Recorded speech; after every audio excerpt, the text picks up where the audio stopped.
infix to postfix and this is the इस variation में क्या चेंज की थी हमने? We considered brackets. ठीक है, वी कंसिडर द ब्रैकेट्स, और जो ब्रैकेट्स हमने कंसिडर की थी उनके रूल अगर कोई बताना चाहे जस्ट फॉर डिवीजन, कि अगर मैं प्रेसिडेंस का फंक्शन कॉल करूं और फर्स्ट ऑपरेंड कोई भी हो, सेकंड ऑपरेंड अगर ओपनिंग ब्रेसेस है तो क्या होगा?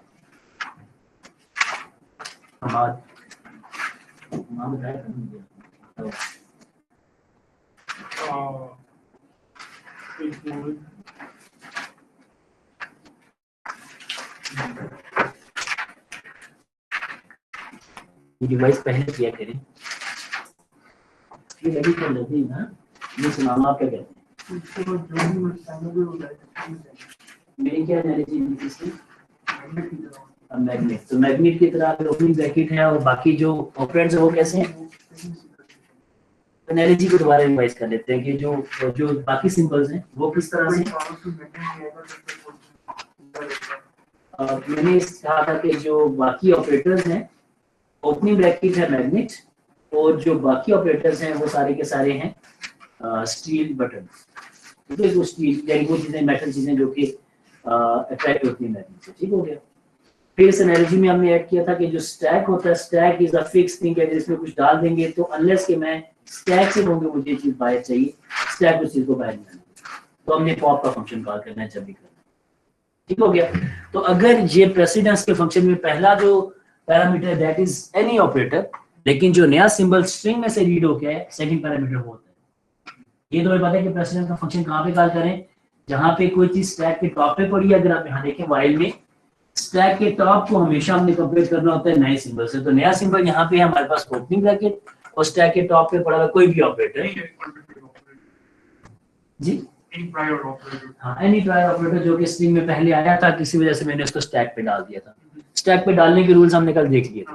तो अगर स्टैक के टॉप के ऊपर मेरे पास प्लस पड़ा हुआ है और नए जो नया ऑपरेटर जो आया एक्सप्रेशन के अंदर वो कहीं पे ओपनिंग ब्रैकेट, फॉर एग्जांपल यहाँ पे लिखा था a प्लस बी, में भी नहीं, यहाँ पे प्लस था, यहाँ पे कोई और सिंबल था, तो इस तरह से एक्सप्रेशन चल रहा था a plus a into B plus, फिर उसके बाद ब्रैकेट स्टार्ट हो रही थी। तो ये जो प्लस है, इस प्लस को इस वक्त होना चाहिए स्टैक के टॉप पे, और अब नया सिंबल जो है वो ओपनिंग ब्रैकेट है। तो जो ओपनिंग ब्रैकेट आया है, अब उसने कंपेयर होना है स्टैक के टॉप से, और इसने अपनी प्रायोरिटी बतानी है कि क्या होनी चाहिए। तो रूल जब मैग्नेट वाला था वो ये एनालॉजी थी कि अगर स्टैक के टॉप पे कोई मेटल है जिसके साथ अट्रैक्ट होता है मैग्नेट, तो मैग्नेट वहां पे जाके खुद से चिपक जाएगा, ऐसे ही होगा। तो स्टैक के टॉप पे प्लस के ऊपर मैग्नेट आ जाएगा, यानी कि ओपनिंग ब्रैकेट। तो ओपनिंग ब्रैकेट को हमेशा स्टैक के ऊपर जाना है। तो अगर इसको स्टैक के ऊपर जाना तो क्या रूल होना चाहिए इसके केस में? प्रेसिडेंस का फंक्शन क्या रिटर्न करेगा? The operator must not precede the bracket. Algorithm ये कर रहा था कि अगर स्टैक टॉप की प्रेसिडेंस ज्यादा होगी तो स्टैक से निकल जाए, और अगर उसकी प्रेसिडेंस कम होगी तो नया सिंबल भी उसके ऊपर आ जाए। That shouldn't happen. The bracket must have greater priority. जी, तो bracket should go on top of the stack। तो ये जो रिटर्न करेगा फॉल्स, कि इस ऑपरेटर को स्टैक से नहीं निकालना। They're not part of the protocol. हाँ, किस तरह से कहना चाह रहे हैं? Kashmir highway. ठीक है जी। तो ये स्टैक से नहीं निकलेगा, ठीक है। एक और गाड़ी भी स्टैक में आके लग जाएगी, ठीक है जी। आप कश्मीर हाईवे में मजीद लाइन लंबी कर रहे हैं तो ठीक है। अच्छा, तो दैट वाज द रूल। अच्छा, फिर दूसरा रूल ये था, ठीक है। अब मैं थोड़ी सी स्पीड तेज करूंगा, रीजन बीइंग कि ये एल्गोरिथम इतना मुश्किल रहा नहीं, अब इसको जल्दी से खत्म करते हैं, ठीक है। दूसरा रूल ये था कि अगर स्टैक के टॉप पे ओपनिंग ब्रैकेट पड़ी है, कोई भी नया ऑपरेटर आता है तो क्या करेंगे? ठीक है, इसमें करेंगे कि नहीं, अगेन नॉट ट्रू, इसने बाहर नहीं निकलना स्टैक के टॉप से। जब भी ओपनिंग ब्रैकेट दोनों पैरामीटर में से कोई पैरामीटर है तो स्टैक से हम कभी कुछ नहीं निकालेंगे। तो रूल ये है कि स्टैक में से कभी कुछ नहीं निकालेंगे। तो प्रेसिडेंस का फंक्शन अगर ट्रू रिटर्न करते तो स्टैक में से निकल आएगा, तो स्टैक में से निकालना कुछ नहीं, स्टैक के ऊपर डालना, तो ये भी फॉल्स रिटर्न करेगा, ठीक है जी। तीसरा रूल ये था हमारे पास कि अगर स्टैक जो स्टैक के टॉप पे कोई भी ऑपरेटर पड़ा हो, लेकिन जो नया सिंबल है that is a closing bracket, तो क्लोजिंग ब्रैकेट ये कहते हैं कि जो कुछ स्टैक पे पड़ा हुआ है सब कुछ निकाल दें अनलेस के इसकी मैचिंग ओपनिंग ब्रैकेट मिल जाए, ठीक है। तो इसके केस में होगा कि आप जो भी ऑपरेटर उसको निकालें स्टैक, तो ये ट्रू रिटर्न करेगा, जब ट्रू रिटर्न करेगा तो व्हाइल लूप में चल जाएंगे, स्टैक में से हमें निकालने शुरू कर देंगे। तो दिस इज ट्रू कि second operator, second parameter is the closing bracket, बाकी कुछ भी स्टैक के टॉप पे पड़ा निकालें, अनलेस के ये जो सीक्वेंस था ना 1 2 3 4 इन ऑपरेटर इन प्रेसिडेंस के रूल्स का, ये इसी को फॉलो करना है। तो अगर स्टैक के टॉप पे ओपनिंग ब्रैकेट आई तो कंपेयर करें इस कंडीशन के साथ, हम नए एलिमेंट को ओपनिंग ब्रैकेट कह रहे हैं तो नहीं कंपेयर करना, जहां पे है तो ये रूल एक्चुअली मैच करता है कि स्टैक के टॉप पे ओपनिंग ब्रैकेट आ गई, बाद में कोई भी operator including the closing bracket, तो ये रूल एक्चुअली इसकी प्रायोरिटी ज्यादा है रूल नंबर 3 से। तो पहले हम रूल नंबर 1 को चेक करेंगे, फिर रूल नंबर 2 को चेक करेंगे और उसके बाद रूल नंबर 3 की बारी है तो उसको चेक करेंगे। तो जो केस बनेगा जहां पे ओपनिंग ब्रैकेट स्टैक के टॉप पे और क्लोजिंग ब्रैकेट जो है वो मिली है एक्सप्रेशन के अंदर, तो उस केस में हमारा रूल नंबर 2 फायर होगा, रूल नंबर 3 फायर नहीं होगा। मैंने आपको बताया कि this is a rule based system. Rule based system में हमेशा रूल्स इफ एल्स की टर्म्स में लगे होते हैं। आपने कोड भी किया था कल, उसको याद है? इफ एल्स आपने लिखे थे, फंक्शन लिखा था, आपको पता था कि C++ का कोड लाइन बाय लाइन ही इसको चेक करेगा। तो अगर ये पहले लिखा है तो पहले ये चेक होगा, फिर ये इफ चेक होगा, फिर ये चेक होगा। तो ये सारे एक दूसरे के एल्स में थे। तो अगर पहला ट्रू हो जाएगा तो बाकी सारे नहीं चेक होंगे, दूसरा ट्रू हो जाएगा तो उससे नीचे वाले कोई भी चेक नहीं होगा। तो अगर दोनों ट्रू नहीं होंगे तो फिर आखिरी ट्रू चेक होगा। थोड़ा सा बोला करो। यूज अ मैप और डिक्शनरी नहीं करेंगे। क्यों? क्योंकि इफ एल्स में कंडीशंस मैच करनी है, there should be some sequence के किस सीक्वेंस में रूल्स को मैच करना। तो you can do that, but you can't do that in certain higher level languages by defining a sort of dictionary. What you could do is actually consider the first operator to be the first element, and then the second operator to be the second element. ठीक है, From that you could generate booleans. नहीं That's doable. जो जिस तरीके से मैं कह रहा हूँ, हमने कहा ये कि इसकी इम्प्लीमेंटेशन जो करेंगे उसमें हमें एक सीक्वेंस भी डिफाइन करना है रूल्स का, वो आपके मैप में नहीं हो सकता। कि अगर आप मैप रख लें, हाँ आप मैच तो कर लेंगे कि इन दो इनपुट्स का आपस में रिलेशनशिप मैप में आपने एक जगह पे लिख दिया, आपने इस तरह से को मैप बना लिया, ठीक है, कि आपने कहा जी कि कुछ ऑपरेटर्स यहाँ पे लिखे हुए हैं, ठीक है, ऑपरेटर 1, ऑपरेटर 2, ऑपरेटर 3, ऑपरेटर 4, और आपने यहाँ पे basically operator 1, operator 2, operator 3 and operator 4 लिखे हुए थे। और आपने कह दिया कि अगर ऑपरेटर 2 और ऑपरेटर 3 आए तो उनके बीच में कोई रूल यहाँ पे होना चाहिए, ठीक है, कोई एक्शन यहाँ पे होना चाहिए। तो ये एक टेबल है, लेकिन इसमें हम सीक्वेंस नहीं बता रहे कि पहले किसको किसके साथ मैच, ठीक है। लेकिन ये जो इफ एल्स है, इफ एल्स के साथ मैच करेंगे, पहले ये इफ एल्स होना चाहिए, चेक करेंगे कि ये ट्रू है या नहीं। अगर ये यहाँ पे देखिए हमने जेनेरिक लिखा है, कोई भी ऑपरेटर हो, लेकिन अगर सेकंड ऑपरेंट ये वाला हो तो इसमें हम फर्स्ट वाला जो ऑपरेटर उसको देख भी नहीं रहे, वी आर जस्ट चेकिंग इसकी लाइन में क्या होगा। तो इसकी लाइन में अगर आप यहाँ मैप की बात करते तो अगर ये ऑपरेटर 3 है तो उसकी लाइन में सारे फॉर एग्जांपल फॉल्स है, ठीक है, और इसके कॉलम में भी सारे फॉल्स है, ठीक है। तो वो थोड़ा सा डिफरेंट सिनेरियो है। रूल बेस्ड सिस्टम में मैप नहीं होता, रूल बेस्ड सिस्टम में इफ एल्स ही होते हैं, कंडीशंस होती है, पहले ये चेक करें, फिर ये चेक करें, फिर ये चेक करें, फिर ये चेक।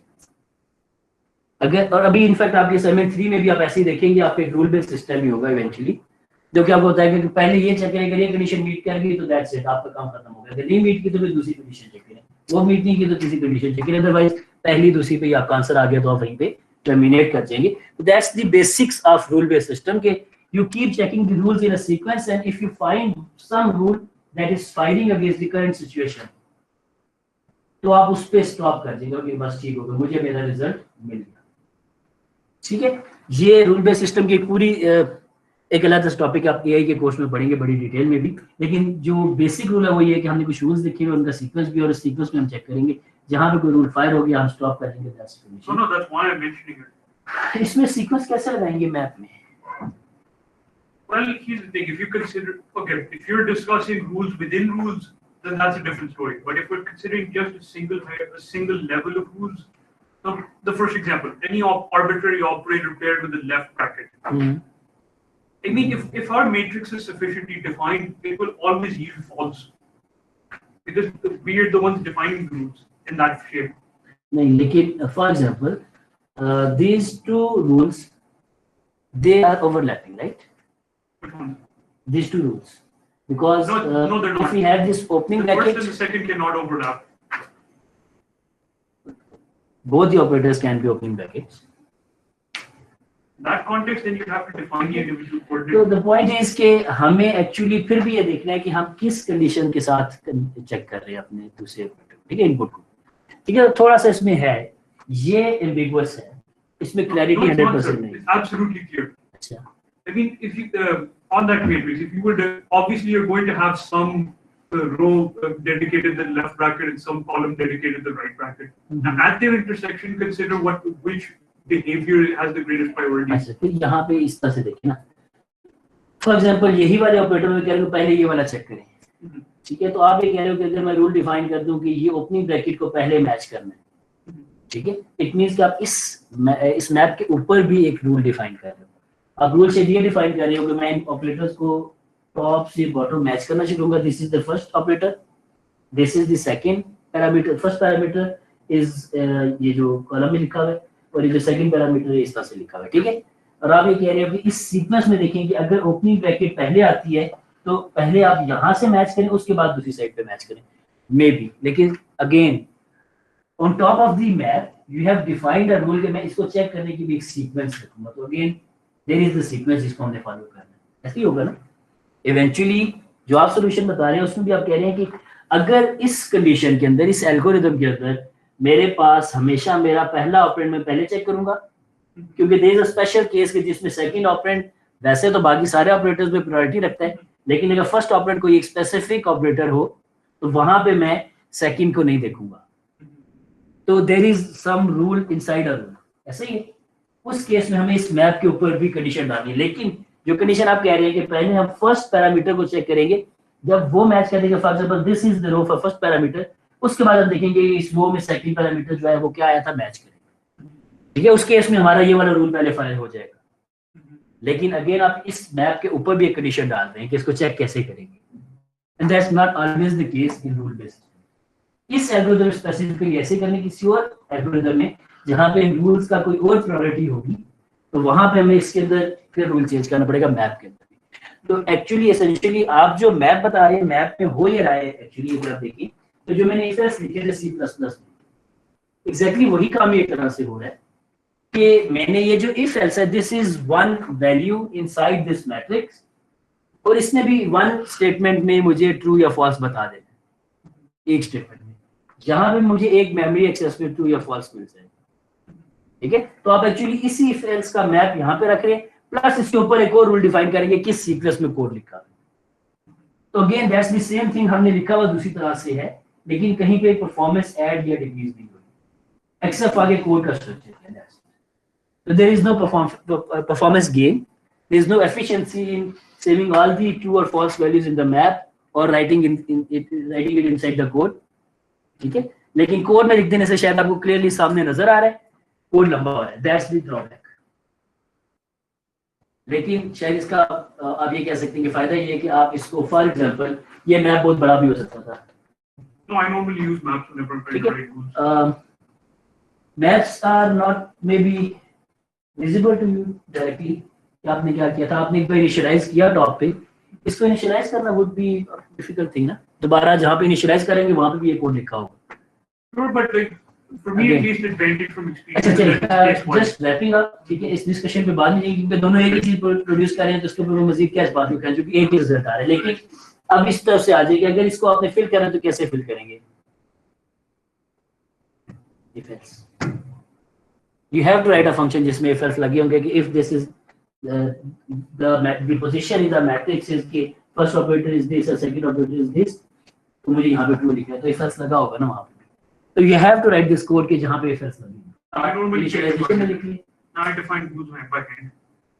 वो और ज्यादा लंबा कोड हो गया, इसके सेल्स कितना, हाँ इनफैक्ट एक ही जितना हो गया, एक ही जितना हो गया। इसके कितने सेल्स हैं, आपको अगर 4x4 है तो 16 वैल्यूज लिखनी है खुद से।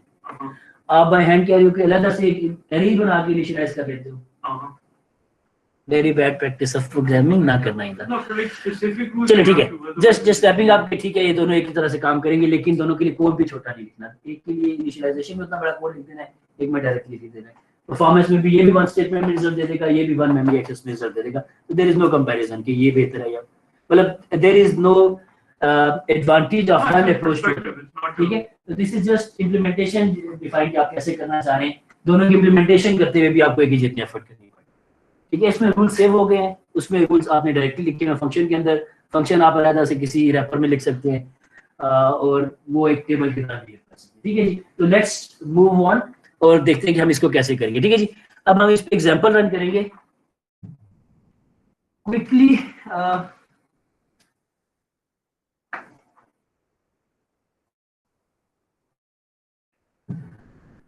ये जो एग्जांपल है दैट इज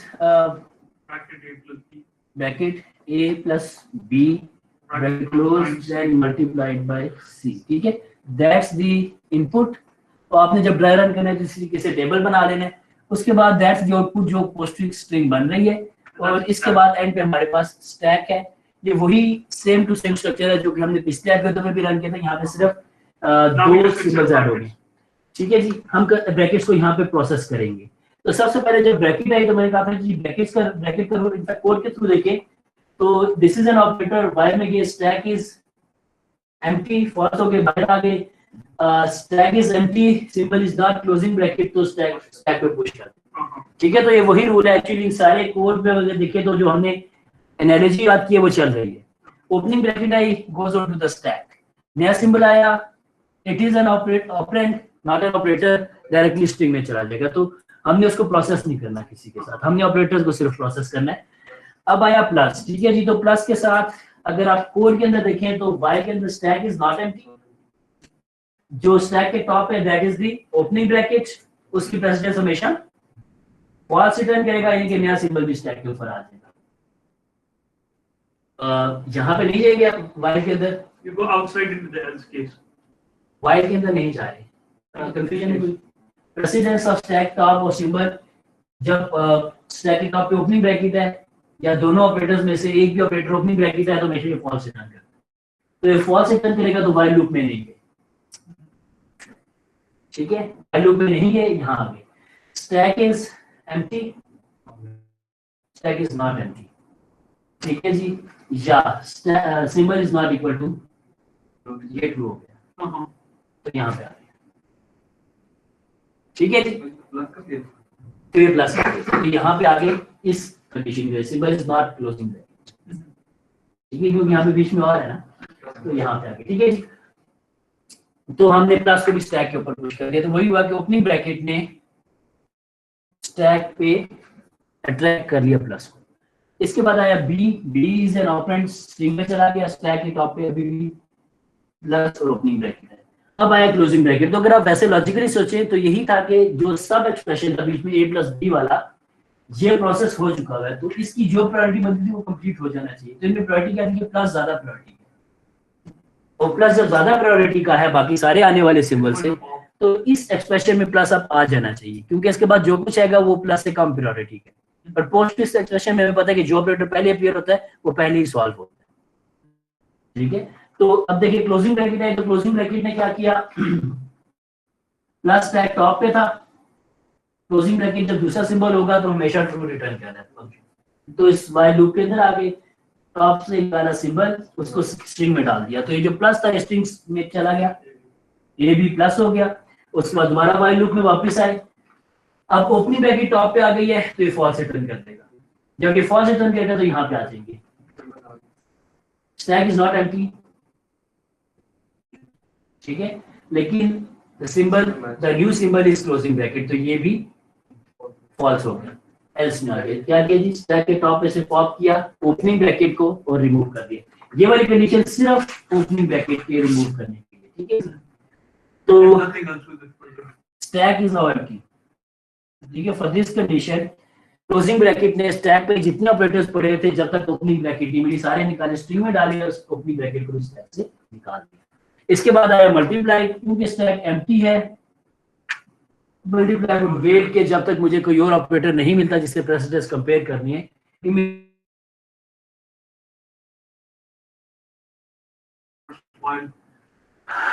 नहीं, इसकी लॉजिक ये है, इस मल्टीप्लाई की लॉजिक ये है, ये स्टैक पे इसलिए जा रहा है कि इसे अभी नहीं पता कि मेरे बाद में आने वाले सिंबल की प्रेसिडेंस मेरे से ज्यादा है या नहीं। तो दो सिंबल जो एक एक्सप्रेशन में साथ साथ अपीयर हो रहे हो तो उनमें से हम चेक करते हैं कि किसको पहले सॉल्व करना है।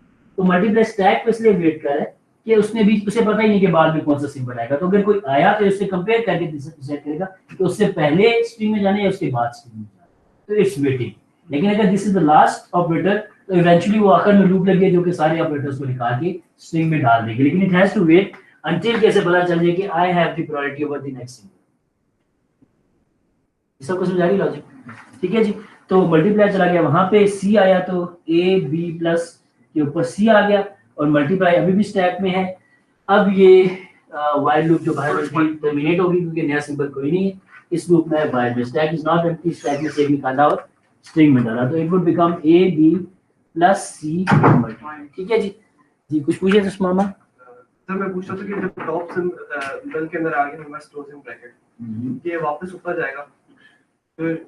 अच्छा ठीक है, टॉप सिंबल के अंदर दूसरा वाला आ जाए। ठीक है, तो सारे से कंपेयर करें। लॉजिक समझ आ गई है कि ओपनिंग ब्रैकेट्स के साथ और क्लोजिंग ब्रैकेट्स के साथ क्या करना है। तो सिर्फ इतना साइड हुआ कि ओपनिंग ब्रैकेट उस वक्त तक वेट करेगी जब तक क्लोजिंग ब्रैकेट नहीं मिलती। जितने ऑपरेटर्स आएंगे उनको स्ट्रिंग में डाल दी जाएगी। जब एक ऑपरेटर इसके टॉप पे आ जाएगा तो वो बाद में आने वाले ऑपरेटर्स के साथ अपने आप को कंपेयर करके नया ऑपरेटर डिसाइड करेगा कि मैंने स्ट्रिंग में डायरेक्ट चले जाना है या इस ओपनिंग ब्रैकेट के साथ वेट करना है। जब क्लोजिंग ब्रैकेट मिलेगी तो अभी तक जितने सिंबल हमने स्टैक में एक्यूमुलेट किए वो सारे के सारे सिंबल्स हमारे पास स्ट्रिंग में चले जाएंगे और ओपनिंग ब्रैकेट को रिमूव कर देंगे।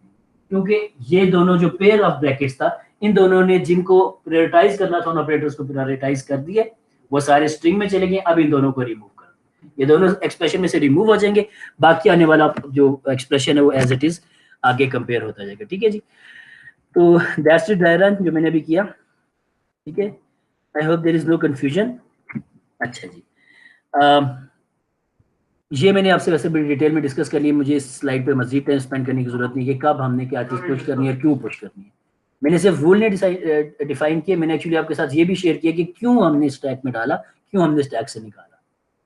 ठीक है जी। तो ये वो रूल्स हैं, ये इसलिए स्लाइड्स के ऊपर मौजूद हैं कि आप बाद में इसको जाके स्टडी करें अगर लेक्चर स्लाइड्स को भी, तो ये आपके साथ मौजूद हो। ठीक है जी।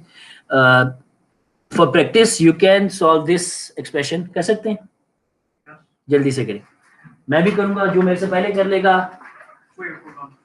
जी। चलिए देखते हैं। Want just the expression or you also want the symbol in the मैं ये टेबल फिल करना चाह रहा हूँ। Opening A minus opening B plus C closing multiplied by D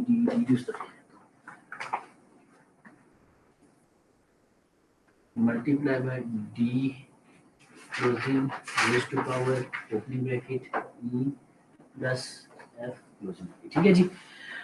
तो अब अगर मैं स्पीड में करता जाऊँ तो ओपनिंग ब्रैकेट के ऊपर ओपनिंग ब्रैकेट ए यहाँ पे आ गया, दो opening bracket minus would wait until कि इसको एक नेक्स्ट आने वाला ऑपरेटर ना मिल जाए। फिर आ गई opening bracket goes on to the stack, फिर आ गया बी तो वो स्ट्रिंग में आ गया, ए बी स्टैक के ऊपर भी यही है, प्लस आया क्योंकि अभी ओपनिंग ब्रैकेट है तो प्लस स्टैक पे चला गया, सी आया तो स्ट्रिंग में आ गया, ए बी सी स्टैक के ऊपर अभी भी वही है। उसके बाद क्लोजिंग ब्रैकेट आई तो जब तक ओपनिंग ब्रैकेट नहीं मिलती जितने सिंबल्स हैं सबको निकाल के स्ट्रिंग में डाल दें तो A B C plus opening bracket और क्लोजिंग ब्रैकेट दोनों रिमूव हो गए। फिर आया क्लोजिंग ब्रैकेट तो जितने सिंबल्स हैं वो सारे प्रोसेस करके स्ट्रिंग में डाल दें, A B C plus minus और एक और ओपनिंग ब्रैकेट रिमूव हो गई। इतनी स्पीड में कर सकते हैं सब? आगे तो नहीं किसी को चला गया मेरे से?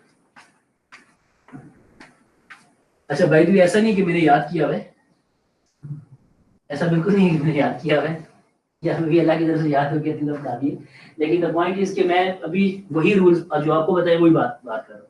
एक क्लोजिंग ब्रैकेट है तो रूल क्या, जब तक ओपनिंग नहीं मिलती इसके पीछे सारे सिंबल्स को निकाल के स्ट्रिंग में रिवर्स ऑर्डर में डालते हैं। मैंने वही बात की थी वहाँ पे। अच्छा जी, मल्टीप्लाई आया और मुझे पता था कि वहाँ पे भी कोई सिंबल नहीं है तो that would go on to the क्या था, A B C plus minus. अच्छा, और ये ओपनिंग ब्रैकेट के ऊपर मल्टीप्लाई चला गया, फिर डी आया तो स्ट्रिंग में चला गया, A B C plus minus D stack के ऊपर मल्टीप्लाई। क्लोजिंग ब्रैकेट आई तो जो स्टैक में पड़ा हुआ है अभी तक वो निकल के यहाँ पे आ जाएगा, ओपनिंग ब्रैकेट भी रिमूव हो जाएगी, स्टैक इज एम्प्टी। उसके बाद आ गया रेज टू पावर, अकेला सिंबल है, स्टैक पे चला गया।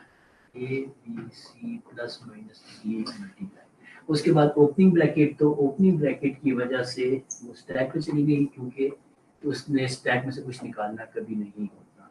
उसके बाद आया E is a operand, it goes into the string, stack पे भी डॉलर एंड ओपनिंग ब्रैकेट है, फिर आया plus A B C plus minus D multiplied by E plus, क्योंकि अभी ओपनिंग ब्रैकेट स्टैक टॉप पे है तो उसके आगे प्लस चला गया, फिर आया एफ तो वो स्ट्रिंग में चला गया, A B C plus minus D multiplied by E F, और जो स्टैक है उस पर अभी भी डॉलर, ओपनिंग ब्रैकेट में प्लस पड़े हुए, क्लोजिंग ब्रैकेट आई तो प्लस स्टैक से रिमूव हो गया, A B C plus minus D multiply E F और प्लस आ गया। उसके बाद हमारे पास एक्सप्रेशन खत्म हो गया, स्टैक पे रह गया डॉलर और ये बारी बारी वाइल लूप जैसे यहाँ से। वेरी गुड,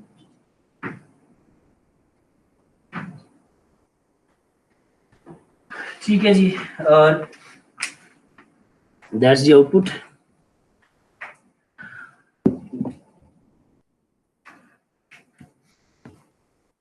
सही हो गया जी, प्रैक्टिस भी कर ली, सही है जी। अब आगे चलते हैं जी कि हमने प्रीफिक्स को अगर कन्वर्ट करना हो, अभी हमने पोस्टफिक्स को पोस्टफिक्स में कन्वर्ट किया ना, अगर हमने प्रीफिक्स में कन्वर्ट करना हो, हाँ थोड़े से रूल चाहिए कि कोई सेंस बनती हो, क्या रूल होने चाहिए। हमने इनपुट एक्सप्रेशन को प्रीफिक्स में कन्वर्ट करना है तो कैसे, अभी पोस्टफिक्स में किया था, ऑपरेटर बाद में स्ट्रिंग में जाता था, ऑपरेंड पहले स्ट्रिंग में, ऐसे ही था, पहले ऑपरेंड स्ट्रिंग में जाता था, ऑपरेटर अपनी प्रेसिडेंस सेट करने के बाद स्ट्रिंग में जाता था, ऐसे ही था। अब प्रीफिक्स है तो ऑपरेटर को पहले आना चाहिए। नहीं, ठीक है, कुछ इस तरह की चीजें में आती हैं, लेकिन इस पे टाइम वेस्ट करने की बजाय डायरेक्टली आपको सोल्यूशन बता देते हैं जो लिखा हुआ है कि मतलब ऑफ कोर्स कुछ ऐसा ही होगा कि इसको एल्गोरिथम को रिवर्स कर, तो स्ट्रिंग अगर हम इसी तरह सॉल्व करके स्ट्रिंग को रिवर्स करें, ये भी थोड़ी सी सेंस बनती है, लेकिन इसी लॉजिक को but that's not true. Not every answer नहीं आएगा। not every postfix is a reverse prefix. Exactly ऐसा होता है, ठीक है, कि पोस्टफिक्स एग्जैक्ट उल्टा करें तो प्रीफिक्स नहीं होता, वो एक्चुअल प्रीफिक्स, अगर इसको उल्टा करें तो ये ओरिजिनल इनफिक्स का प्रीफिक्स नहीं बनेगा, ठीक है, तो हमें इनफिक्स को देखना पड़ेगा। तो उसका रूल जो यहाँ पे है वो ये है कि आपने करना ये है कि जो इनपुट एक्सप्रेशन होगा, फॉर एग्जांपल आपके पास लिखा हुआ था a प्लस b ब्रैकेट में था मल्टीप्लाइड बाय c, अगर आपके पास ये एक्सप्रेशन लिखा था तो पहले इस एक्सप्रेशन इनफिक्स को टोटली रिवर्स कर दें, लेकिन आपने ओपनिंग ब्रैकेट को क्लोजिंग बना देना, क्लोजिंग को ओपनिंग बना देना, तो होगा ये कि जब रिवर्स करेंगे तो सबसे पहले आ जाएगा c फिर आएगा मल्टीप्लाई, अब इसको क्लोजिंग ब्रैकेट को मुझे ओपनिंग ब्रैकेट बनाना है ये, और उसके बाद आएगा b प्लस a और फिर ओपनिंग ब्रैकेट को क्लोजिंग ब्रैकेट बना देना, तो this is the reverse of the infix expression. अब जब ये रिवर्स बन गया है तो अब इस पे आप अपना एल्गोरिथम जो पोस्टफिक्स कन्वर्जन वाला है वो वाला अप्लाई करेंगे। जब अप्लाई करेंगे तो क्या बनेगा, ये अगर इस पे अप्लाई करेंगे तो ये बनेगा, अगर इस पे पोस्टफिक्स वाला रूल अप्लाई करें तो ये बनेगा c, उसके बाद ये आएगा b a प्लस और आखिर में मल्टीप्लाई, ऐसे ही बनेगा, और इसको रिवर्स कर दें। अब आखिरी स्टेप ये है कि ये जो एक्सप्रेशन बने, जो पोस्टफिक्स बने, अब इसको रिवर्स करें तो ये एक्चुअल वाले का प्रीफिक्स है, तो multiply plus a b c, तो अगर आप देखिए तो प्रीफिक्स में a प्लस b पहले हो रहा है, जो आंसर आ रहा है that is multiply by c। ठीक हो गया जी, तो that's the infix of the original expression. तो the rules are just reverse the infix expression keeping in mind the brackets, कि ओपनिंग ब्रैकेट को क्लोजिंग बनाएंगे, क्लोजिंग को ओपनिंग बनाएंगे, और ये करने के बाद just use the postfix conversion algorithm और एक्सप्रेशन रिवर्स एक्सप्रेशन को पोस्टफिक्स बना लें, जो आंसर आएगा उसको दोबारा से रिवर्स कर ले, ब्रैकेट्स तो उसमें होंगे नहीं, तो दोबारा से रिवर्स कर ले तो that would become the prefix of the original infix expression, ठीक है, तो दैट्स द एल्गोरिथम। यूजुअली हम इससे भी थोड़ा सा कॉम्प्लेक्स करके आपको अगर पेपर में कोई ड्राई रन दें इस एल्गोरिथम का तो वो देते हैं, ठीक है जी। तो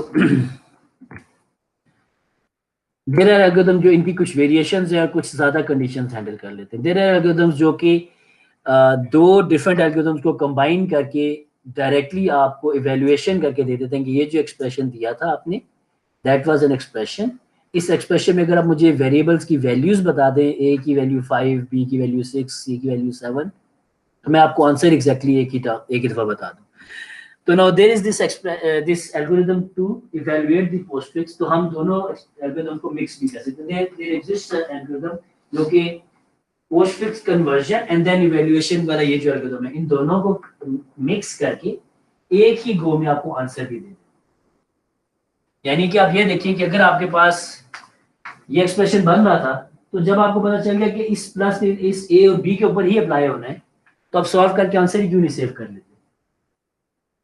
यू कुड डू दैट, है ना? जब आपको पता चल गया कि ये जो प्लस है इसकी प्रेसिडेंस मुझे पता चल चुकी है, जब इस प्लस की प्रेसिडेंस आपको पता चल गई है, तो उसको सॉल्व क्यों नहीं कर लेते? क्योंकि इसके बीच में कोई और ऑपरेटर आना नहीं है, इस प्लस ने ए और बी पे ही अप्लाई होना है। और जब ये आंसर आ जाएगा, और ये आंसर आपने स्टोर कर लिया था, अभी आपने सी यहाँ पे नहीं लिखा था, तो आप जैसे ही यहाँ पे आंसर लिखे, साथ सी लिखे, तो अच्छा मल्टीप्लाई इन दोनों पे अप्लाई हो रहा है, तो ये मैं अप्लाई कर क्यों नहीं देता? तो जैसे जैसे आप एक्सप्रेशन बना रहे हैं, जब एक पार्ट ऑफ द एक्सप्रेशन का कन्वर्जन पता चल चुकी है, प्रेसिडेंस पता चल चुकी है, तो आप उसको सॉल्व भी कर सकते हैं। ठीक है, तो वो एक एल्गोरिथम एग्जिस्ट करता है। लेकिन अभी ये एल्गोरिथम जो दिखा रहा हूँ, दिस इज द एल्गोरिथम कि अगर आपके पास पोस्ट फिक्स एक्सप्रेशन पूरा बन के आ जाए, तो अब इसको इवेल्युएट कैसे करेंगे? तो रूल बहुत सिंपल, आपको ऐसे जेन में होगा भी, जो मैंने भी बोला भी, कि अगर मेरे पास ये पोस्ट फिक्स एक्सप्रेशन है जिसपे लिखा है प्लस ए बी,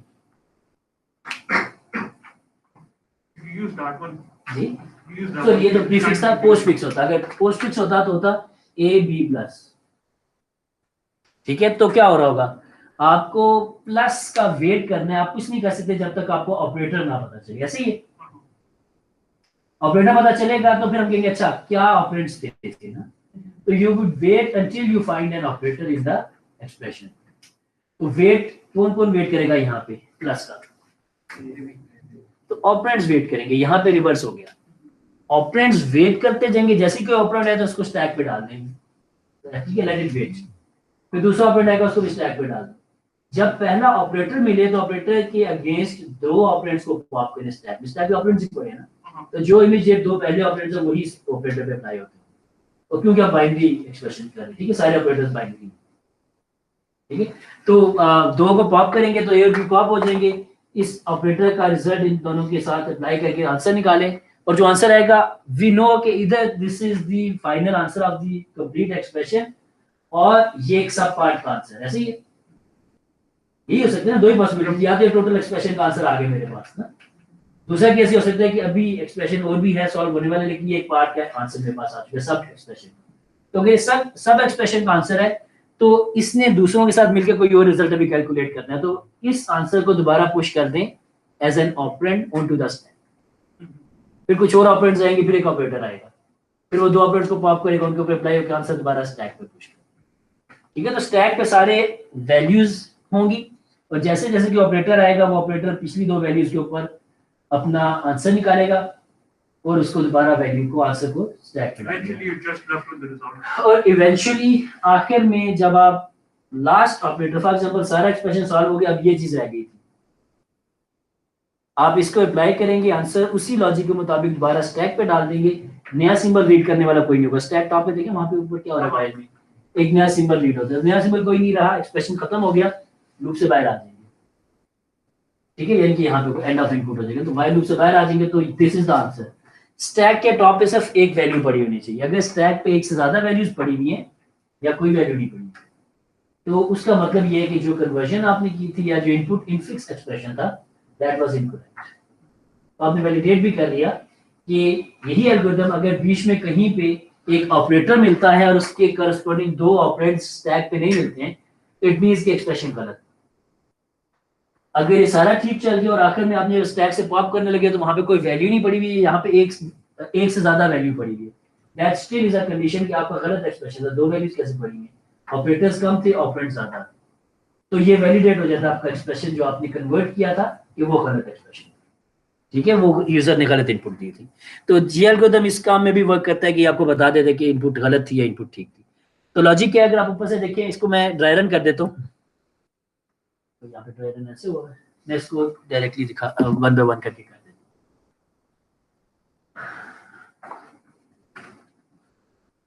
अब यहाँ पे मेरे पास ऑपरेटर स्टैक नहीं है, मेरे पास जो स्टैक है दैट इज ऑपरेंड स्टैक। ठीक है जी, तो मेरे पास एक सिंबल है, टेबल दोबारा से ड्रॉ कर लेते हैं। ऑपरेंड 1, ऑपरेंड 2, उसके बाद इन दोनों का जो रिजल्ट आएगा, अब ये वेरिएबल सारों की मैंने यहाँ पे हेडिंग्स लिख दी है। ये इन दोनों के ऊपर जब ऑपरेटर अप्लाई करने से रिजल्ट आएगा तो क्या होगा, ये ऑपरेंड का स्टैक जो है उस स्टैक पे कागज पड़ा। ठीक है जी। अब हो ये रहा है कि मैं एक्सप्रेशन लिख लेता हूँ। एक्सप्रेशन है 6 2 3 plus minus 3 8 2 divided by plus multiply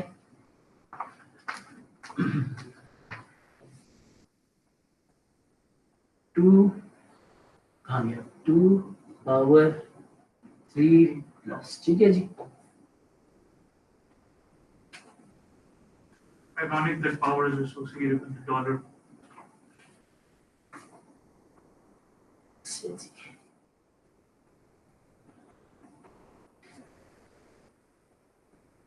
This is the value, this is the operator 2, this is the operator 1, this is this time. ठीक हो गया।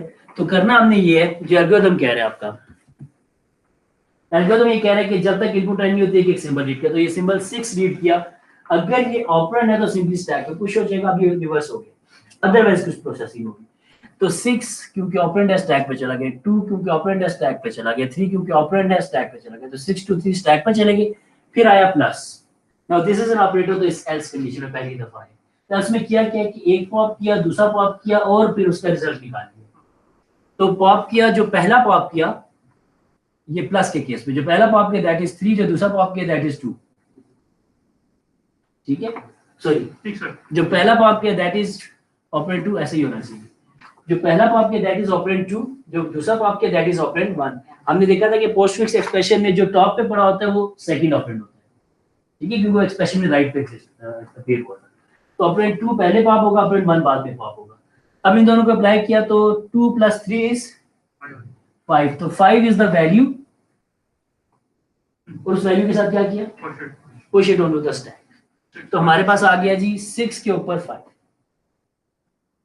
बस इतना सिंपल से, एक दफा हो गया तो यही काम बार बार अपने में। माइनस आया तो 6 और 5 दोनों पॉप होंगे। 5 आएगा यहाँ पे, 6 आएगा यहाँ पे। 6 - 5 इज 1, 1 पुश हो गया स्टैक पे, स्टैक हो गया, उससे स्टैक पे आ गया 1। अब आया 3, तो ये 3 स्टैक पे चला गया। फिर आया 8 स्टैक पे चला गया। फिर आया 2, वो भी स्टैक पे चला गया। फिर आया डिवाइड, तो ऑपरेंड 2 जो था that would be 2 and 1 is 8, तो 8 divided by 2 is 4, 1 3 4 स्टैक पे पुश हो गया। ठीक है, उसके बाद आया प्लस, प्लस के लिए फिर 2 पॉप हुए, 4 3 + 4 is 7, तो 1 और 7 स्टैक पे रह गए। देन मल्टीप्लाई, तो 1 और 7, 7 आया ऑपरेंड 2, 1 आया ऑपरेंड 1, 1 × 7 is 7, 7 स्टैक पे चला गया। यहाँ तक एक्सप्रेशन हमारा पूरा का पूरा स्टैक पे सिर्फ 7 रह गए। ठीक है जी, तो स्टैक पे इस वक्त 7 था। 2 आया तो 2 चला गया स्टैक के ऊपर। फिर आया डॉलर सिंबल, तो ये दोनों पॉप हुए। आया 2 इधर आया, 7 इधर। 7^2 is 49, 49 पुश हो गया स्टैक पे। तो ये एक वैल्यू में इसके अराउंड सर्कल बना देता हूँ। ठीक है, ये 2 सिंबल्स ना समझना। फिर उसके बाद 3 आया, तो 49 के बाद 3 आ गया।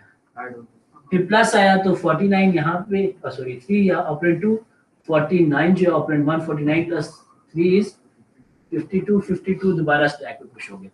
ये स्टैक पे पुश हुआ, वापस गया, there is no more symbol in the expression, बाहर है, पॉप किया, रिजल्ट था 52। इस एक्सप्रेशन के इवैल्यूएट करने का ये रिटर्न कर दिया, तो स्टैक एम्प्टी हो गया। स्टैक को एम्प्टी होना जरूरी है, अगर स्टैक एम्प्टी नहीं है तो दैट्स एन एरर कंडीशन। ठीक है, लॉजिक समझ आ गई?